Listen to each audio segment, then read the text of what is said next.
All set. Good evening or good afternoon, depending how you look at it. It now being 5 o'clock on Monday, September 28th, 2020. We're going to begin this meeting of the Committee on Ordinance and Rules. We would start with a roll call vote. Clerk Semino. Councilor Ringus. Here. Councilor Sasha. Here. Councilor Flaherty. Here. Councilor Mackin. Here. All present. Thank you, Clerk Semino. Moving on to approval of minutes. This would be from our July 22nd, 2020 meeting. Do I have a motion to approve? So moved. Second. I have a motion by Councilor Sasha, a second by Councilor Flaherty. Clerk Semino, can we have a roll call vote? Councilor Ringus. Aye. Councilor Sasha. Yes. Councilor Flaherty. Yes. Councilor Mackin. Yes.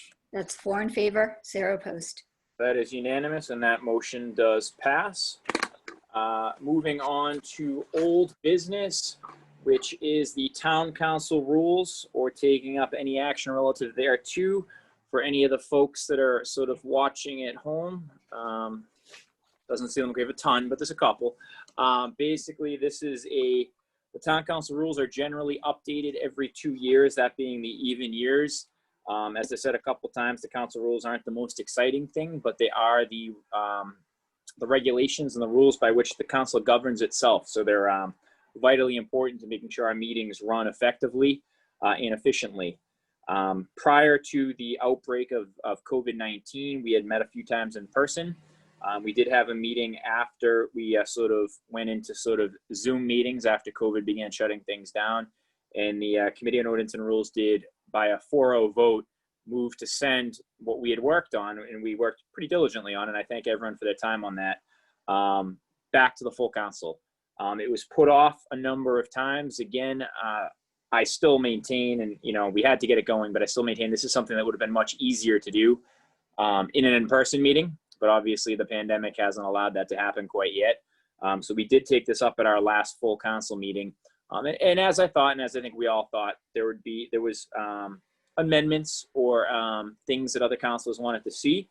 And it seemed as we went through that meeting that the best thing to do would be to refer this back to Ordinance and Rules to address some of these items that some of the other councilors wanted to see looked at again or looked at for the first time in terms of some proposed rules. So basically that is where we stand today. I did want to welcome District 5 Councilor Barrica, who's with us. And basically the idea that myself and Clerk Semino came up with is that we would meet tonight to go over some of the amendments or new rules proposed by Councilor Barrica. On Wednesday, we are scheduled to meet again. Councilor O'Brien had our District 4 Councilor had a variety of proposals that he wanted to have looked at. So we'll look at those on Wednesday night. In talking to Clerk Semino today, I think the best thing for us to do is sort of listen to Councilor Borica and Councilor O'Brien and any of us that want to make any amendments or changes and kind of digest what they say. So there's no reason that we have to necessarily vote tonight.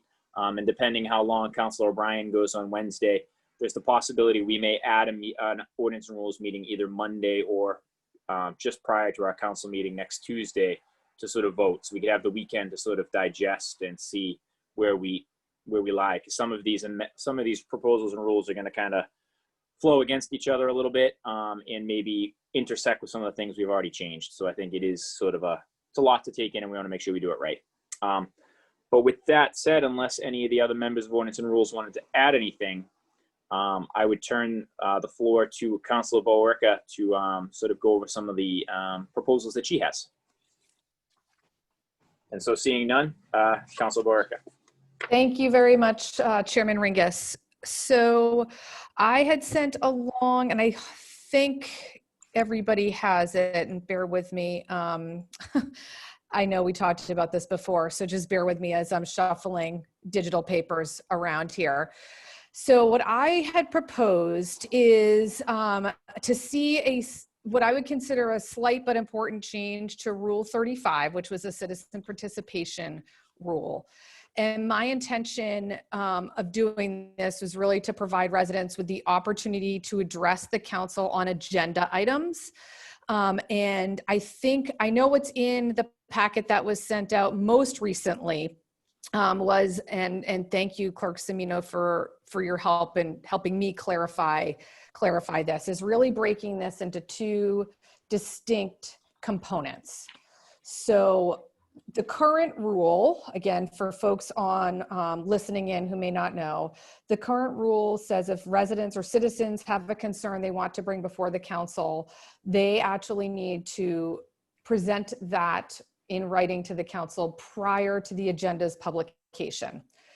So the idea would be, it would be, an item that wouldn't necessarily be taken up by the council at the next meeting, though that's certainly an important thing to preserve. However, I also feel like it's important that once the agenda is published, to give residents a chance, if they have a certain area of expertise, a strong feeling on whatever item we might be discussing that evening, to submit a request to discuss that item. So it does still need to be done ahead of time in advance, which I think is fair and reasonable, to make sure that the president and the other council members are aware that there is a resident who would like to speak on an agenda item. So currently the rule reads, individuals requesting time to address the council under citizen concerns pertaining to the agenda shall make their request no later than 10 a.m. on the Monday. So that would be my change, the Monday preceding the council meeting. So essentially, how I have been thinking about this is the agenda is usually posted on Friday. Residents can review the agenda. And the incident that came to my mind when I've been thinking about this over the last several months was the polling location change. If residents have a particular need to speak in public on that, I'm saying they can contact the council president and or the clerk of the council Monday, so they have a day to look at it. If, however, I still want to preserve the citizen concerns for any other item. So that's the second component of Rule 35 that I have there. Individuals requesting time to address the council under citizen concern pertaining to all other items. And an example of this would be if someone wanted to come and address us on the compressor station, or trash the transfer station, or something that is worthwhile, important, and on their mind, but isn't necessarily agenda related, that they, I think would be reasonable to get in earlier, because that would give residents the opportunity to know what was forthcoming. And I hope I'm articulating myself clearly enough, but I'm happy to chat through any questions. But again, my intention was to give residents in town the opportunity to speak on agenda items, but within the parameters of, discourse and rules and contacting and doing those extra steps. Okay. Thank you, Councilor Borica. Thank you. Before we go on, and I do have, at some point, I'll share an opinion that came up that Nicole Taub was able to provide. She couldn't be here tonight. But do any of the members of Ordinance and Rules have a question or statement to Councilor Borica or on behalf of her proposed Rule 35? Larry? Thanks. Sorry, Councilor Mackin, I'm sorry. That's fine. As far as the agenda item submitted at 10 a.m. Monday, I think that makes sense the way Councilor Borica explained it. The agenda comes out, they review it. My only comment, and it could be a comment or question, it says agenda item. Should we specify not all agenda items have public comment allowed? Is that something we should specify in there, or just leave it be? And that's for everybody. I don't know if we should call that out or not. Okay. All right. So we'll kind of pause on that for a moment. We'll come back to it for sure. Councilor Shasha, your hand is raised. Hi, thank you. So I have a concern about this amendment, partly because the other amendment that's been proposed on opening this up to the opening conversations up to the public was much more expansive and would allow anybody from the public. My concern about this approach, well, I like it conceptually in that we're giving the public more of an opportunity to speak. My concern is that when the agenda goes out Friday, all the residents will see it. Nobody will know that somebody is going to speak on a given topic besides the council, right? So somebody will contact the council on Monday and say, I want to present something on this topic. And nobody else in the public will be aware of that. So they will not have the opportunity to rebut that. They're just going to have to sit there and listen. And I fear that that's going to create a lot of one-sided presentations on more sensitive issues. And I think if we're going to allow the public to speak, we have to allow the public more broadly to speak. And if people want to get up and challenge or question what's being presented, then we have to give them the opportunity to do that. Thank you. Councilor Flaherty, anything to add at this point?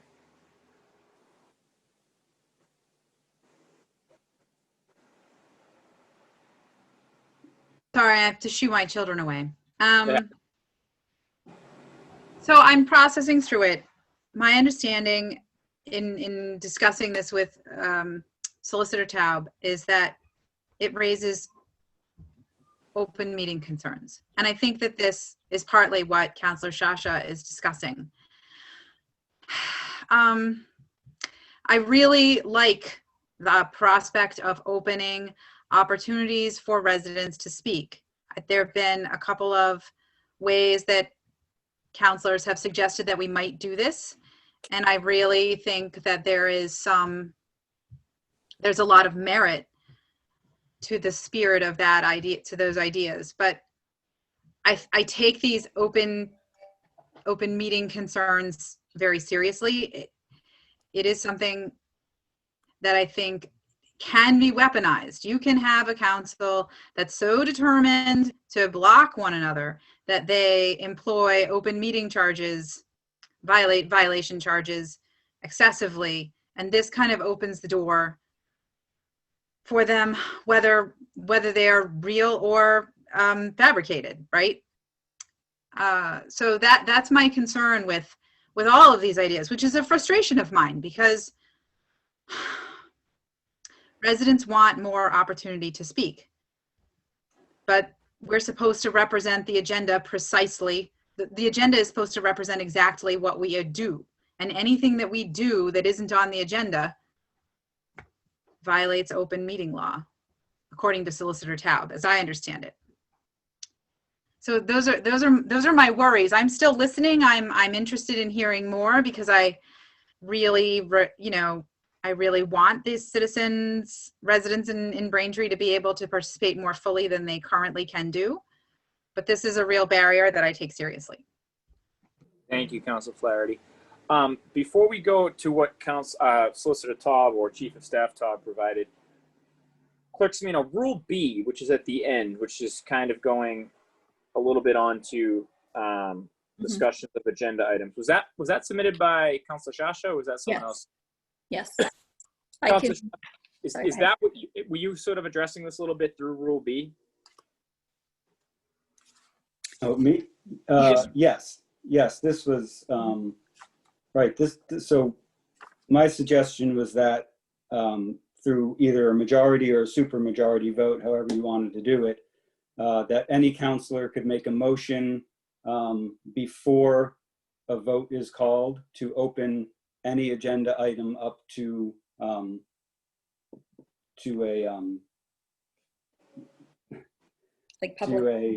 public discussion. So theoretically, we're talking about, I don't know, whatever, renaming a street, which wouldn't normally be a public hearing. So you're saying that, under your Rule B, hypothetically, if a majority of the councils wanted to open up this agenda item that's been previously listed for discussion, a council can make a motion second and then vote by a majority to allow discussion on something that might not be a normal public hearing. Right. And I think in that way, you are limiting the topic to what is on the agenda, so there shouldn't be an open meeting issue there, and you're allowing anybody that wants to speak, not just who's been pre-selected. Okay. And Councilor Bowricker, if I could, to you, so your proposal under Rule 35, and Rule B may sort of play into this Rule 35, is that a citizen could ask to basically be added to the agenda by Monday by 10 a.m. Is that accurate? So thank you, Chairman Ringus. So I think Councilor Shasha and I are actually somewhat on the same page here, and maybe just Semantic. Same church, different pew, so to speak. So it's not in my Rule 35. It's not come to the council and talk about anything on Monday. If you want to come to the council and talk about anything, that has to be done. That remains the Thursday before. So it would be prior to the agenda coming out and at the discretion of the president of when it will fit and all that. Aligning with what Councilor Shasha said, although slightly different wording, was if you're gonna, so Councilor Ringus, if you come, well, your neighbor comes and says, hey, I see polling locations are on the town council agenda for next Tuesday. I'm a poll worker. I'd like to talk to the council about my, expertise or my opinion on this matter. So it would be not open to anything if you're requesting the Monday before, essentially the day before. It's on the items that are on the agenda. Because today it feels, I think part of this is, in my opinion, part of this is perception, right? The agenda comes out on Friday, but if you are a resident who wants to talk, you have to submit your request before the agenda comes out. And I think, one of the things I think most of us strive to do is to really strengthen citizen participation and resident input. So that was the spirit of my change. Now to answer Councilor Shasha's second component, if you want to talk about something that's not on that week's agenda, then yes, that absolutely has to be vetted out ahead of time through all of the channels that today you would typically go through so that it is on the agenda. And I think that, so the other component, as I been working through this over the last couple months, is the school committee has a standing line item that says citizen concerns. And I was hoping that would, now obviously to Councilor Flaherty's point, and we don't want to violate any open meeting laws. So if it's a non-starter, so be it. But I was taking that from the idea that the school committee has citizens concerns on there, and was hoping that we could have that as a placeholder as well. And I think that, residents who are looking at the agenda and have an interest in the topic, and,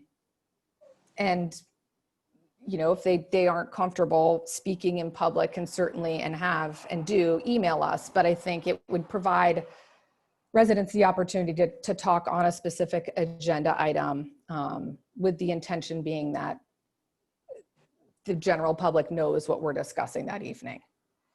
So it kind of seems, not going on the merits of it yet, it seems that you guys are in the same church and you may actually be in the pew, but you're just a few seats away from each other in the pew.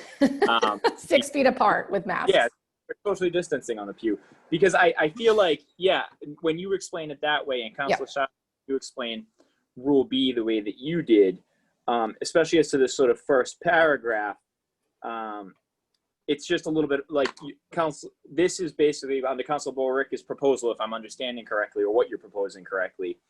If the agenda comes out and it says poll worker or poll designations, you're just asking that they let Clerk Semino or someone know the day before that they want to be heard on the item.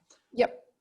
Councilor Shasha, you're giving them a little bit broader latitude in Rule B. It seems like you're saying, on that given night during the meeting, if the council voted to allow the poll worker to talk about the polls, they could do it then. So I think it's Council Boric is looking for a little bit more notice period where you're sort of allowing it maybe on the fly, but both of you are talking about an item that is already listed on the agenda. Yes. Yes, Okay. All right. So I'm just going to go over what. well recapped. Thank you.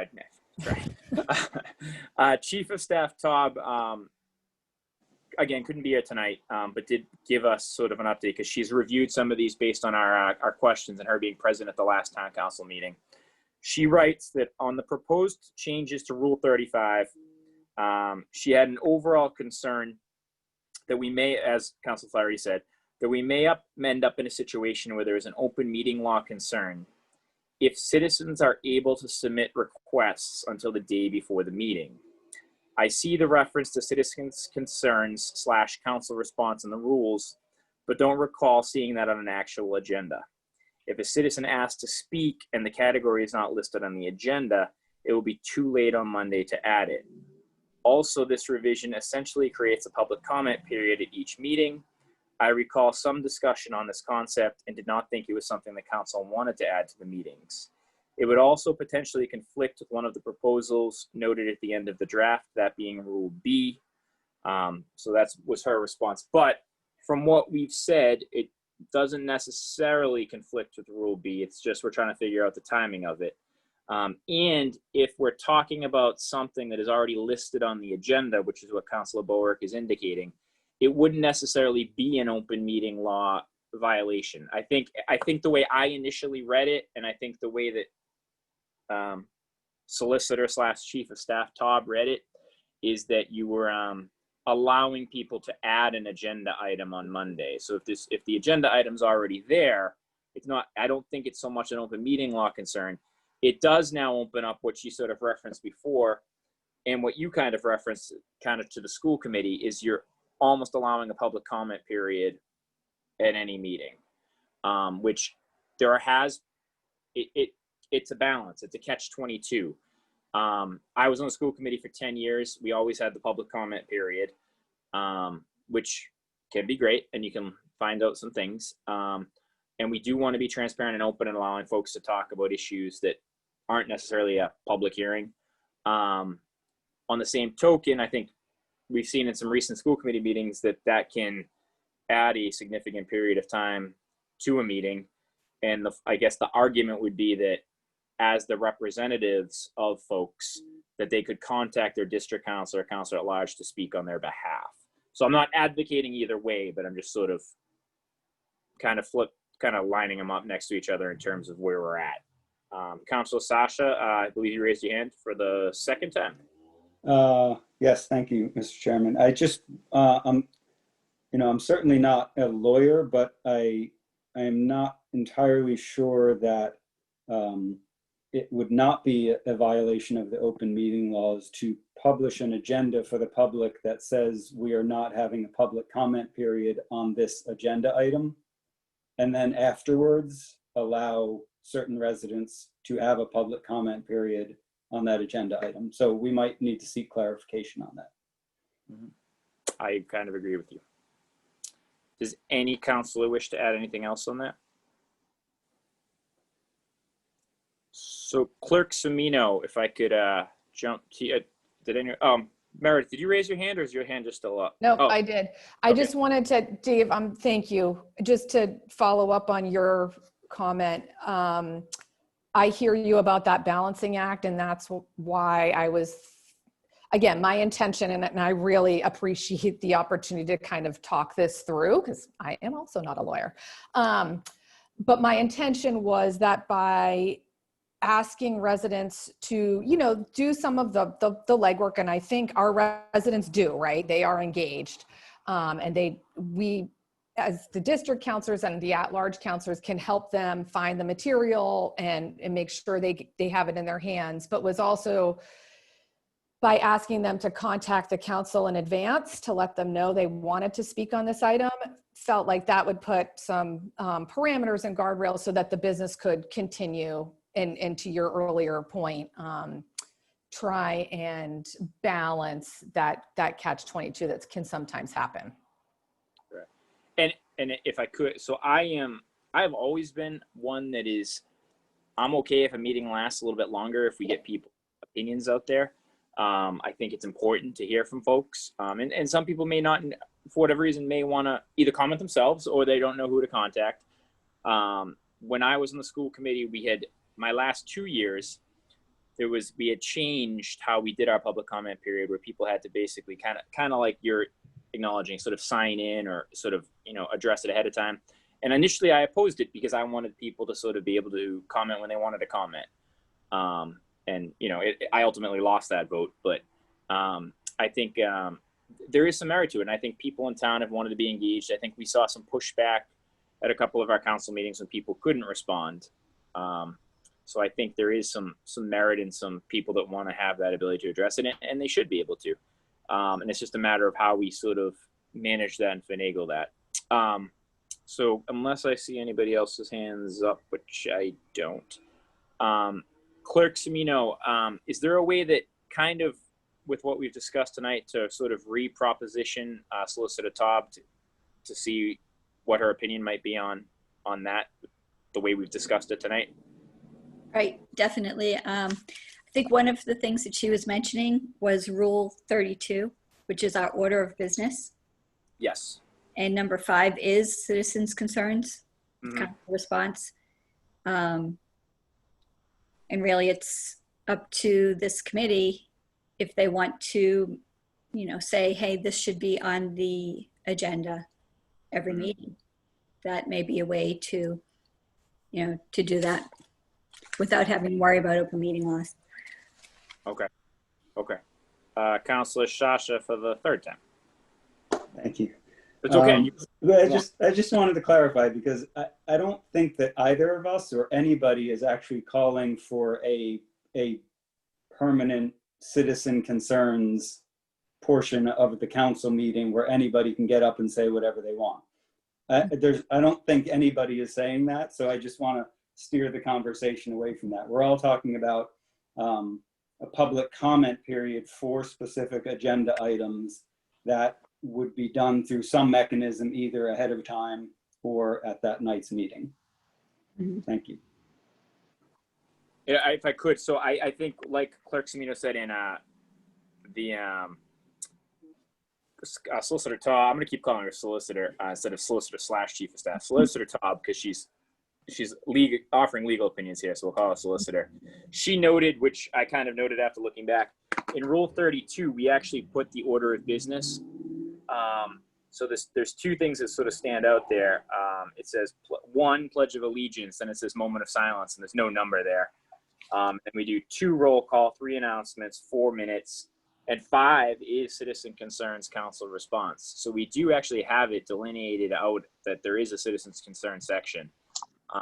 We don't generally use it, but it is there. So I think one of the things we have to do perhaps tonight is look at Rule 32 a little bit.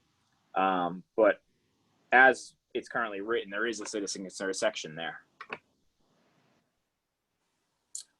So with that said, I'll jump to Rule 32. I think it was just a numbering thing with Pledge of Allegiance and moment of silence, that we didn't put a number next to moment of silence. I kind of look at it as the same thing. Like we're doing the Pledge of Allegiance and the moment of silence kind of in conjunction with one another. So perhaps we could just, if everyone's okay with it, bump moment of silence up onto the same line. So it could read either Pledge of Allegiance, semicolon, moment of silence, or Pledge of Allegiance and moment of silence, if no one has any issues with that. None? Okay. And then that leaves us with that number 5, which is citizen concerns, council response.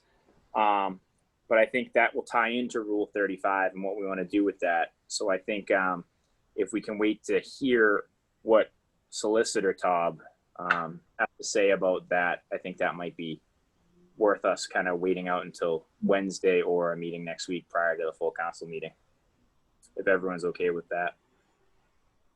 Okay. Council Borica, did you have any other amendments that you wanted to discuss? That was it. Thank you so much. I appreciate it. Okay, Appreciate the opportunity. You're willing to stay and hang out if you want. This is going to be a good time. So I would like to stay for a little while. I will turn my camera off. Yeah. no, Thank keep you. on. All right, perfect. I think next for the Ordinance and Rules Committee members, Solicitor Top noted Rule 42.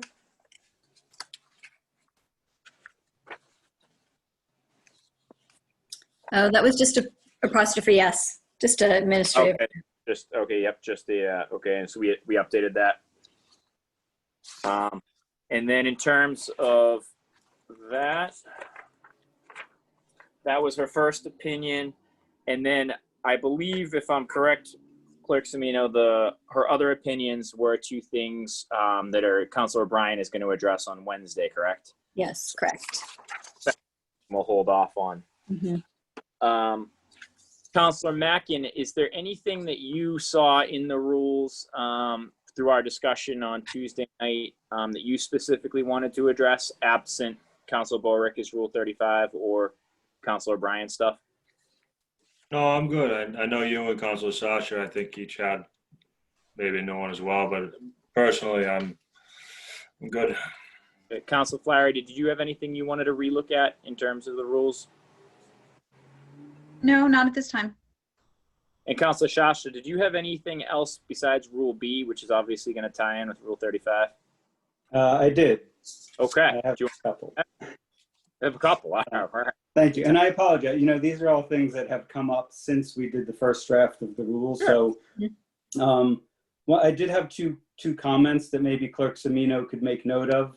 And they would be that in Rule 65, when O&R met previously, we had discussed lowering the pre-approved expense limit to 1,000, and that has reverted back to 2,500, which is, if that's the way people want to go, then we should vote on it that way. But I just wanted to point that out to the committee that has changed.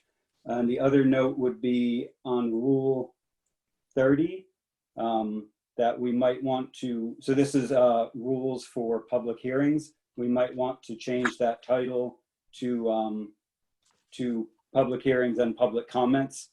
That way, whenever we have a public comment, all the same rules are in place, 5-minute time limit for each speaker and all that.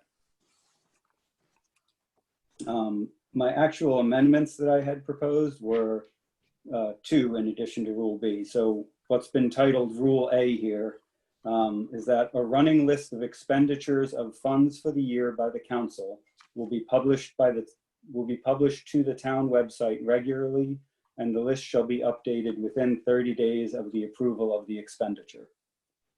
So this is something we had discussed way back at the first O&R meeting, and we decided I would just introduce it as an amendment, and now here we are months and months later.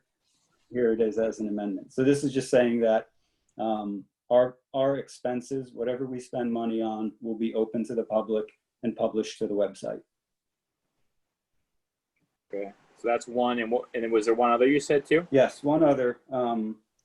What's Rule C on here is that correspondence received by any counselor that is intended for distribution to the full council shall be distributed to the full council within 48 hours if received electronically, or 10 days if received in any other form. Okay. Do you want to sort of expand on that, or just? It's one of those things that may never ever get used, but more of just a rule of the road reminder that any conversation we get that's intended for the full council can't be, held in private by a counselor or a group of counselors. It has to be shared with the full council so we can all have access to it. Okay. Thank you. Any questions or comments from the counselors to Councilor Sasha? Councilor Mackin. The Rule A with the, publishing the funding, got no issue with that, makes sense. My only comment with the Rule C, and I get what Councilor Sasha's saying, and I do agree with it, but just when we say received electronically, I know for me, my council emails on my iPad, don't always have it with me. I think there's sometimes, especially during the summer, might not get everything up to date. So someone might send something in, I don't actually get the email for a couple of days. So then technically, if it was something that would go to full council and came to just me, I'd be past that point. And I think that could happen to any of us. We might just have different periods where we're not fully on top of things. So just something to consider with that rule, like, Mr. Chairman, if I may, I think that's perfectly reasonable. I don't, we could do like a week for electronic communications or 2 weeks for yeah, I anything think, else. I mean, a week, I don't think any of us should be going a week without checking it. So I think that would be fine. I recognize sorry. Clerk Semino. I just was wondering if Councillor Sasha would mind just clarifying what he meant by correspondence. Obviously, we can't send correspondence to each other, meaning councillors can't, because you'd be in violation of open meeting laws if it's an item that's going to be voted on. So is it just to say, hey, there's a, an announcement for something that's going to take place? What is it really? I'm thinking, and again, this might never happen, but I'm thinking more, a resident sends emails his or her counselor with a concern and says, please share this with the full council. Most people will copy the full council. Maybe they want to stay anonymous, and maybe they're asking the town councilor to take their name out of it, right? So in that case, if it's meant for all of us, we all want to see it in a reasonable amount of time. And what that reasonable amount of time is anybody's judgment, but we don't want that person just sitting on it. Makes sense. Okay, so I think probably the safest way to avoid an open meeting law, if something had happened, would be for the counselor to forward it to Clerk Semino for distribution to the council, as opposed to the counselor emailing the entire council, because then we do, if somebody comments on it and it's something we're going to vote on, then we have an open meeting violation on the emails, which is generally why we don't reply all. So I think, yeah, like you said, I've never necessarily heard of that. I think oftentimes when people want to address the full council, they do the town councilor's full-on page, but I guess it could come up. Like you said, anything can happen, and often does. So I think just sort of being cognizant of open meeting, maybe some sort of language that if there was some sort of correspondence like that came in, that it be forwarded to Clerk Semino for distribution to the council. Councilor Flaherty, I saw that your hand was raised. Actually, Clerk Semino had the precise question that I was going to ask. I think it's important, and I think this is a change that I can support. It seems a little like we're legislating professional courtesy. We're not legislating, but making rules about professional courtesy, and I think we have to be careful. The more, if you get this, down into these kinds of details, it begins to start seeming like anything that's not in the rules is okay. And I don't want to go down that road. So that's just like a cautionary comment, not an oppositional comment. And I agree. And I'm thankful for the clarification you provided, Councilor Sasha, because I was a little worried that we were sort of getting into, with something like this, that it could be construed like, if a resident approached me with, I don't know, an issue in his street, but he approached me as a councilor, or he's a resident of District 5 and he approached Councilor Borica, that under the rule that you're proposing, would I be required to tell everyone every time someone approaches me with an issue?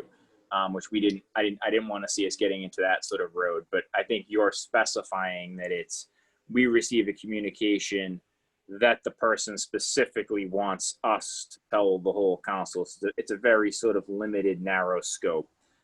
So that, with that said, I could get behind it, as so long as we're mindful of open meeting laws. So I just would wonder where we insert a rule like that, because we had a pretty good flow going, I think, with how the rules fell and some of the rules that we reorganized. So I'm just trying to figure out where that might go. Because the end of it is about more parliamentary procedure and publication. We've got the rule, 39 into the 40s is about committee stuff. So it doesn't really fit there. Rule 36 is about anonymous communication. So obviously we don't do that. So we could make it a new Rule 37, and then everything else would be bumped down one, because it jumps into a communication issue if everyone's okay with that.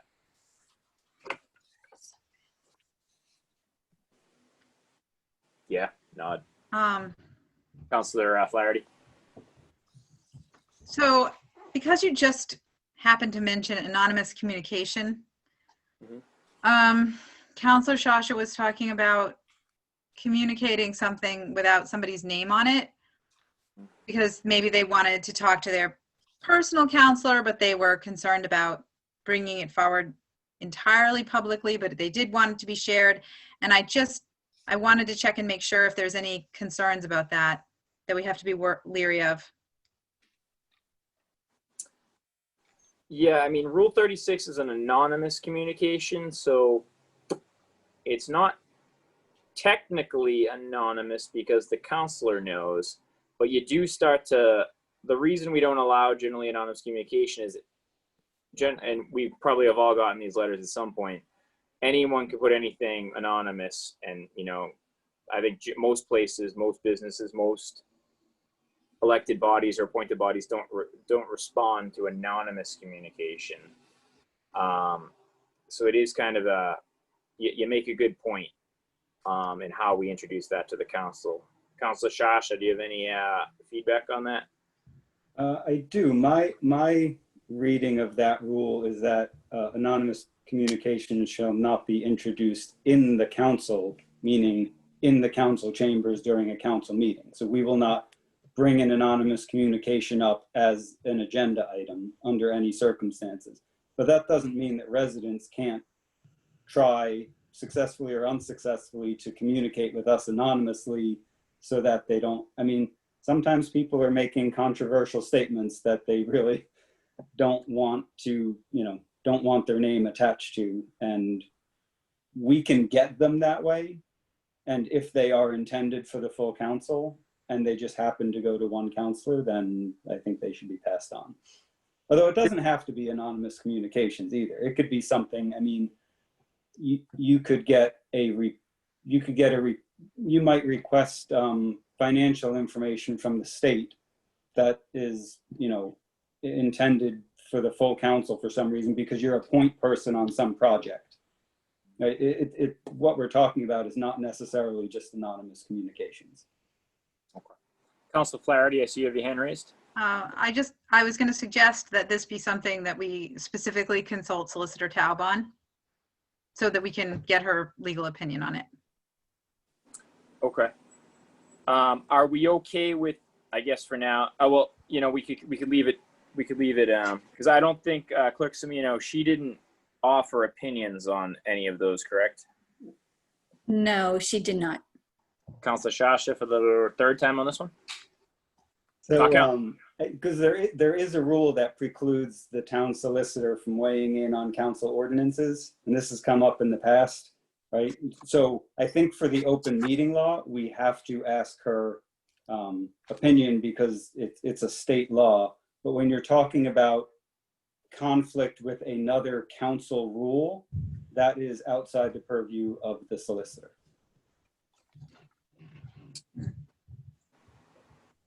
Any follow-up or feedback on that? I mean, I think you're right in that regard, that these are our rules, because we could change Rule 36 to say we will let unsigned communications in. It's just our policy not to. So we can kind of, I think, as you said, we can get Councilor Taub's, I think, feedback on these to ensure that they're all within the confines of the law. But in terms of, as long as she says it's legal, then if there's no illegality to it, then it would be just our decision to make in terms of it. So if Council Flaherty is asking us to have that looked at from a legal standpoint, then 100%. If it's just sort of a conflict with Rule 36, which is our own created law or our own created rule, then correct, Councilor Taub really can't weigh in during a council meeting on it. But I think I'm open to it either way. We can submit it to her, Councilor Shasha, if you're okay with this. Yeah, absolutely. If there's no illegality to it, then it just becomes a debate between us. Everyone okay with that? Okay. And so we kind of basically were touching base on still calling it Rule C. Councilor Mackin, you had no issue with Rule A. Councilor Flaherty, did you want to comment at all on Rule A? No, not right now. Clerk Semino, just turning to you, was there any issues from your perspective with Rule A? Which is the right of expenditure? None at all. None at all. Okay. So then, and I have no issues with that either. The only thing I would ask, I guess, and I'll direct this to Clerk Semino again, I'm sorry. In terms of publishing something to the town website, who runs the town website, and is that something? I should be able to publish that to the town council website. Okay. Yeah. Okay. No issues. So then again, I think we go to where this fits nicely. And also a title, if I may. Yeah, a title and where it fits nicely. Mm-hmm. Rule 65 is about reimbursement for Braintree town councilors. It's not expenditures of the council as a whole. And the preceding rules in the 60s are kind of administrative stuff. So, and stuff being a legal word. So maybe, I don't know, I'm okay with it being Rule 66, because that would just make it so much easier. It really if no one has an issue with that. All right, so Rule 66, perfect. And then we do need a title for it. And Councilor Shasha, you proposed it, so. Can't just call it Rule A.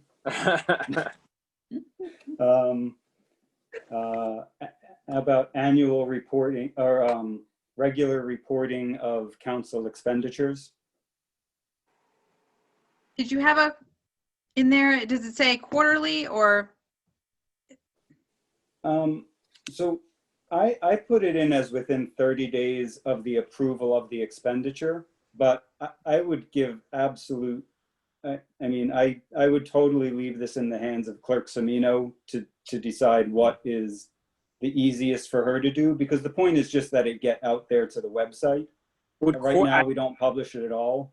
Would quarterly be acceptable to you, Councilor Shasha, and to the other members? I think 4 times a year rather than once a month might be an easier way to get, especially with something I think, trying to, adding a role to Clerk Semino to have to add something to publish it. Would you be okay with quarterly? I would, but I originally had something more like quarterly, I think. And the reason I actually spoke with Clerk Semino about it. The reason we changed it to 30 days after the approval of the expenditures, where you might hit a point where something is approved the day before the quarter ends, and then you have to rush to get it, put in a report and put out to the website. Again, whatever's easiest to actually get done, I think is fine. Clerk Semino would. So just to give you a little background, the bills are done very randomly. We don't get bills every week for certain things. And especially if a counselor is submitting something, during COVID time, I need to talk to the council president, get the approval. And then right now the bills, because of the new Munis system, are really going in every 2 weeks. It's just a little bit slower right now. So, so the quarterly, I just feel that quarterly is fine, but the 30 days is fine too. So whenever they come up, I can just post them. I don't really want to be limited to it having to be quarterly because there could be a bunch of things that came up and I want to get out there for you guys to see it, right? Okay, 30 days is fine. 30 days then? I mean, if it's, is anyone going to slap my hand if it's 32 days, 33 days? I mean, I don't, Yeah. I would hope not. So. All right, so, Councilor Sasha, were you raising your hand to talk or to No, stop? I was just Okay, all right, I thought you, all right, fair. If, although, I mean, I think 45 days is fine too, if that gives you the flexibility you need. Yep. It's really not intended to, pressure you to Right, be there all night trying to get a report out. right. It's just to have it in there for, just to have it say what it's supposed to say. Yep. So, members are okay with leaving it just as is. So Rule 66, non-titled yet, a running list of all expenditures of funds for the year by the council will be published to the town website regularly, and the list shall be updated within 30 days of the approval of the expenditure. What if we titled it, I know you were working on something there, Councilor Shasha, what if we just titled it Council Expenditure Reports? Works for me. Okay. Yes, I Good. think that is straightforward and short, so that's good. Councilor Mackin, you okay with that title? Okay. Clerk Semino, so Rule 66, Council Expenditure Reports with the language as drafted. Perfect. Okay. Councilor Shasha, anything else that you wanted to address tonight? No, thank you, Mr. Chairman. There was one item that I wanted to address. It was as to committee reports. But I believe that it's somewhat included in what Councilor O'Brien is going to address on Wednesday. So I'll just hold off until Wednesday with mine, which is, it's just literally a deletion of a phrase in one of the committee report things. So not a huge issue. So with that said, anything further? Councilor Shasha? Sorry, Mr. Chairman. There was just one other thing that we don't need to discuss tonight, but I do think that we are going to discuss it as one of these council rules, and that was to reduce committee membership for Ways and Means down to 4 members. But there has been no discussion of how that would be done and whether that would be effective immediately, and that would involve removing somebody from a committee. Yes. Yes. So we might want to have a discussion about that. Correct.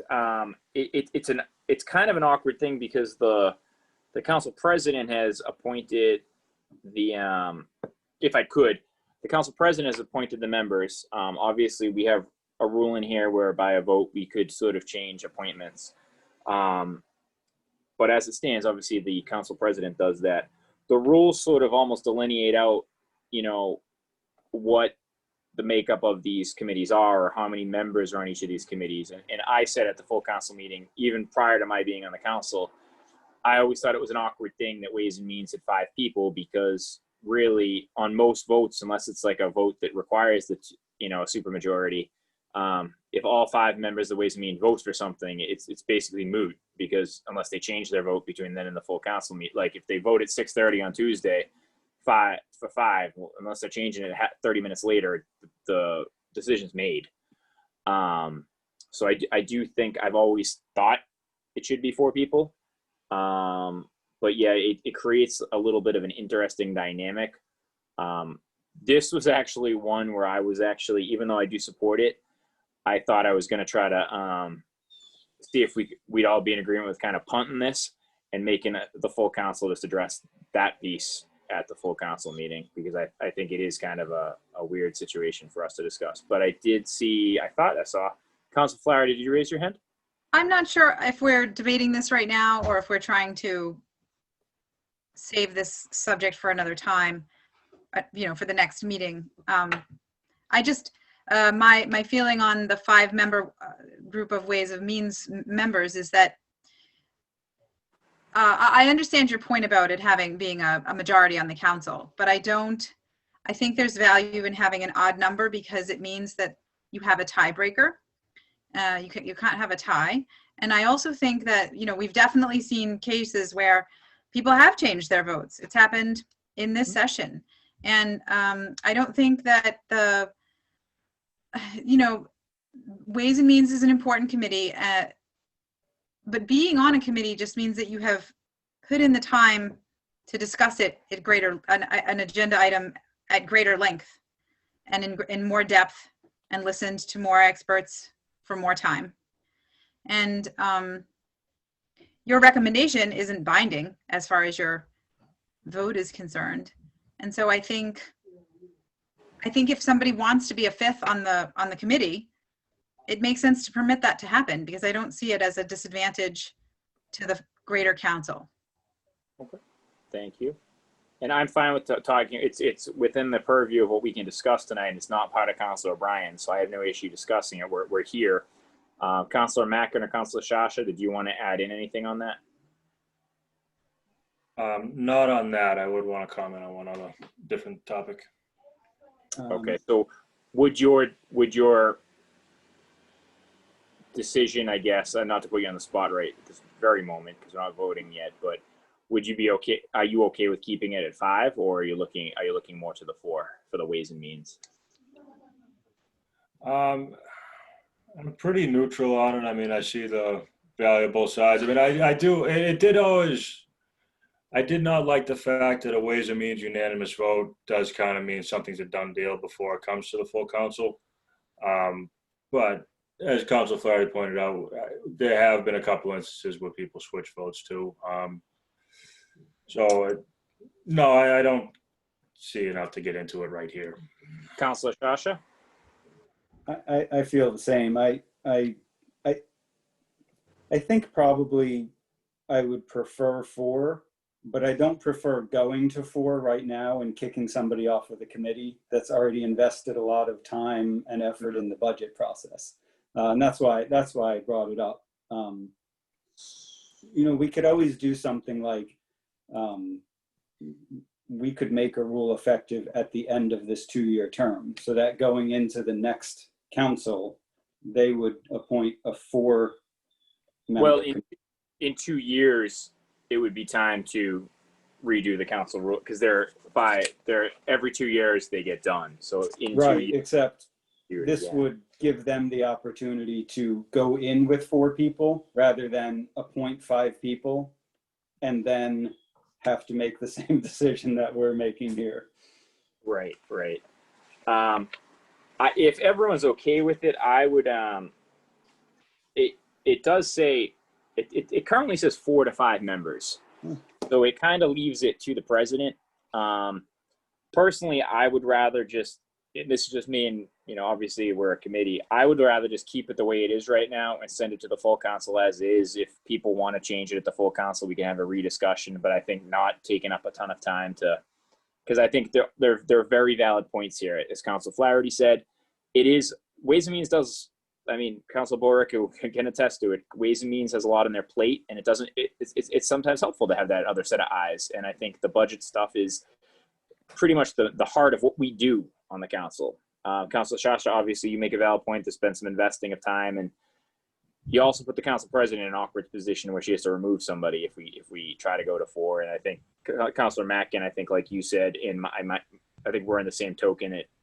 4 probably makes more sense, but I'm not jumping up and down about it right now. So I'd rather just keep it as is and send it to the full council as is if everyone's okay with that. Good. Okay. Councilor Mackin, I think you started to note, did you have something else you wanted to look at tonight? Yeah, and this let's go back to Rule 65 with the reimbursement policy. It was originally 2,500. We had lowered it to 1,000, and I see it's back at 2,500. I know when we brought it to the full council, I think Councilors Ryan and Councilors O'Brien said they preferred it 2,500. So I just wanted to see if we want to touch on that again, because we did decide to lower for a reason, and Councilor Ryan and O'Brien both have more tenure than me. So maybe they've had some counted situations I haven't. I was fine with lowering it because 1, I haven't felt it necessary to use any yet. I really don't see that coming up. But 2, just for public perception, I mean, budget-wise, we might be coming into hard times. You cut $1,500 off each of us. It's $13,000. I mean, in the grand scheme of our town budget, that's really not much money whatsoever. But I think it might just look good perception wise if we're not using much anyway for us to take less. And there is the caveat in there, if someone does need to use more, we can put it forward. So if we decide to leave it at 2,500, I'm really fine with that. I just wanted to mention the change here and see if we want to. I didn't bring it up tonight because it is meant in the list of things that Councilor O'Brien looked at. That's put fine. it in. He could make his pitch on Wednesday about it. We can obviously touch on any rule we want tonight. I'm kind of the same feeling I had when we passed this back, in March or whenever it was, that, we at the time were at the outset of COVID, and we were sort of projecting that this was going to have some sort of impact. And it's been very obvious, from the state budget at the 1/12th and what we're dealing with and what we might see in the future, that I think there are going to be some tough financial decisions to be made. And yes, whatever it is, $13,000 is not a huge amount in the budget, but there's the optics of it. And I think I'm going to maintain the 1,000. Am I going to jump up and down and be crazy about it? No. But in terms of sending it back to the council, my feeling would be to send it back with the 1,000 that we had already done. And then if they want to address making it higher, so be it. But I'm still pretty set on the 1,000. And Council Flaherty raising her hand. So I feel good about lowering the amount. I mean, Yeah. frankly, I just do. But for the sake of discussion, I wanted to ask Clerk Semino if I think maybe all of us went to the MMA, and that costs money. And so all of us have drawn on this account, right? How much on average does it, I guess the costs are different depending on whether counselors decided to stay over or not. And I'm curious if you can tell me what the average cost was per counselor for that, since that gives me a baseline for what at least we've done this year. And it doesn't tell me much about what we might do on any other year, but what's it look like for this year? So typically for the MMA, it's about 200 to 250 just to go to the conference itself. Okay. And then the hotel can be around $200. And it's typically just one night that people ask to be reimbursed. So say 450. Okay, so that doesn't quite get you halfway to 1,000. Mm-hmm. All right, that's what I wanted to know. Anything further on that, Councilor Shasha? I would just add that I also would like to see it lowered back to 1,000. As I recall those earlier conversations, we had actually discussed the possibility of lowering it to 0 for right now, so that even like a hotel stay, I think, is a questionable expense for next year. So, I don't think we really wanted to go to 0 just administratively, but I definitely think 1,000 makes a lot more sense than 2,500 right now. Right. I guess from what it's sounding like, it seems like we're the four of us, and I'm not putting a vote on anyone right now, but it seems like the four of us are pretty much going to want it to stay at 1,000. Again, Councilor Bryan put it in his packet of things, so I will allow him to address it on Wednesday.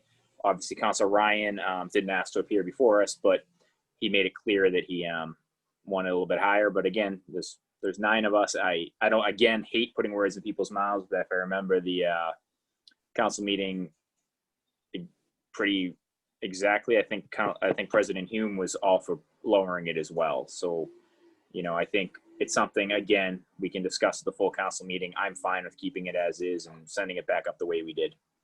So we can, again, let Councilor Bryan discuss it on Wednesday. Anything else from any of the councilors for tonight's purposes? Clerk Semino, anything from you? Yes, actually, I just wanted to make note, if everyone looked at Rule 38, that was revised by Town Solicitor Todd. Let me just find it here. Oh, yes, you're right. I totally forgot about that discussion. What was it?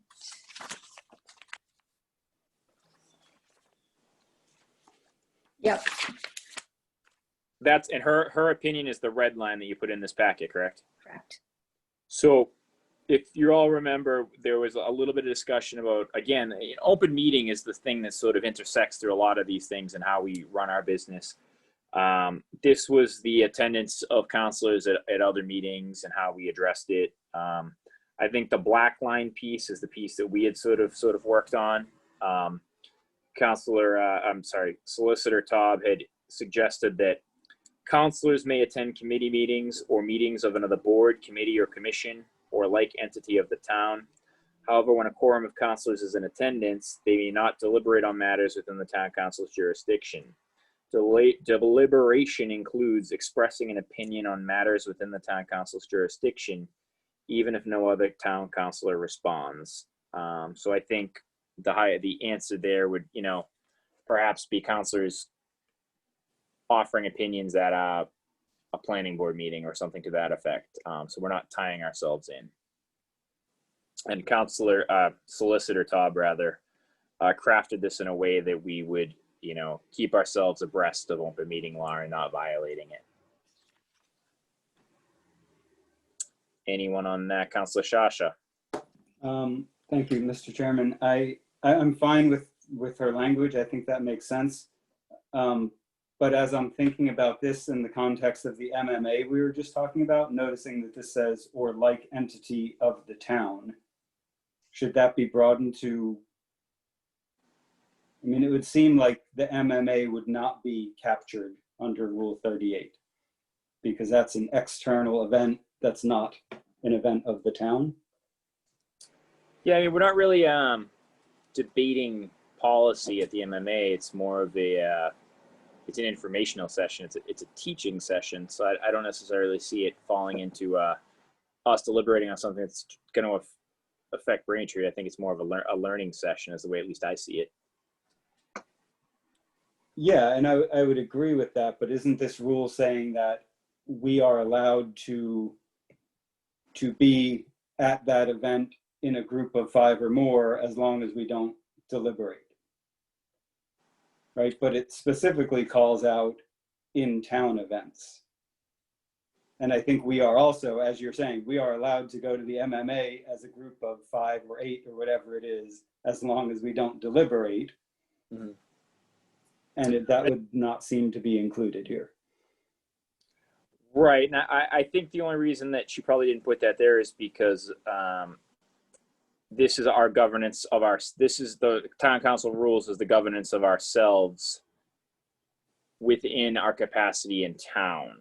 Obviously the open meeting law supersedes everything. So the open meeting law says we can't meet in Dedham Superior Court's parking lot and deliberate, so open meeting law covers that already. Mm-hmm. So I think we're just kind of here addressing us being involved in town things because it's the council rules of Braintree at the time. Okay, that makes sense. Thank you. Councilor Flaherty or Councilor Mackin? I'm fine with I'm gonna go with her. I think Solicitor Tubbs' language makes sense, and obviously she knows the law better than probably any of us. So I have no issues with that. Are we all okay with her new Rule 38 as written? Yep. Okay, perfect. Clerk Semino, anything further? So I did have one other question about Rule C that we're going to renumber to Rule 37. The way that it's written, we discussed about adding a sentence about forwarding the email to the clerk of the council to request the item to then be forwarded to all council members. Does that sound like a good add-on? I would defer to Councilor Shasha because he wrote it, but it sounds good to me. Yes, that makes sense. Thank you. And Councilor Flaherty, Councilor Mackin, anything to add on that? I think it's fine. Okay, thank you, Clerk Semino. Welcome. All right, I'll just confirm. Nothing further from Councilor Flaherty tonight. Nothing further from Councilor Mackin. Sure. Nothing further from Councilor Shasha. Nope. Nothing further from the chair. Anything further from Clerk Semino? All set. Thank you. All right. So with that, we would be tabling this till September 30th. Is that correct, Clerk Semino? Yes, that is correct. Do I have a motion to table the discussion on the town council rules to Wednesday, September 30th at 5 p.m.? So moved. I have a Second. motion by Councilor Shasha, a second by Councilor Flaherty. Roll call vote, Clerk Semino. Counselor Ringus, Aye. Counselor Sasha, Yes. Counselor Flaherty, Yes. Counselor Mackin. Aye. All in favor to table. No other new business tonight. The only thing I would note is just because I think Councilor Shasha brought it up kind of prior to the meeting. In terms of the order numbers that we still sort of have hanging out there for O&R, there was a referral to us on behalf of the two-family home sort of conversion or something to that effect. My understanding is that has been withdrawn. There's been some sort of letter from planning to that effect. And we're waiting on an exact letter, I believe, from the mayor's office to sort of confirm that, but it appears we won't have any discussion on that. It's going to be left to the master plan. I know Councilor Shasha, that was something you had proposed, but I believe you're on board with waiting for it to be part of the master plan and the steering committee. Yes. Okay. And then the only other item that I believe we have hanging out there right now that has an order number assigned is in regards to the plastic bag ban or the single-use sort of shopping bags, which we had sort of tabled because with COVID, Governor Baker had executive orders in place that precluded you from using reusable bags due to the fact COVID may have stayed on the surface at the time.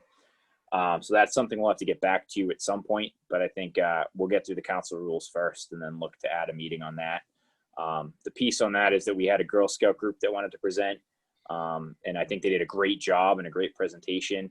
And I don't know I guess they're doing it with school so we could figure it out, but it seemed like it would have been a great in-person sort of presentation. But if we have to do it via Zoom, then we have to do it via Zoom. So with that said, we'll be taking up town council rules on Wednesday at 5 o'clock. Do I have a motion to adjourn? Motion to adjourn? I have a motion by Councilor Shasha. I have a second by Councilor Flaherty. Clerk Semino, can I have a roll call vote? Counselor Ringus, Aye. Counselor Sasha, Yes. Counselor Flaherty, Yes. Counselor Mackin. Aye. All in favor to adjourn. And that is unanimous. Again, thank you for you guys for your work on this. Council Borica, thank you for your additions to the conversation tonight. And we'll see everybody Wednesday at 5. Thank you. Have a good night.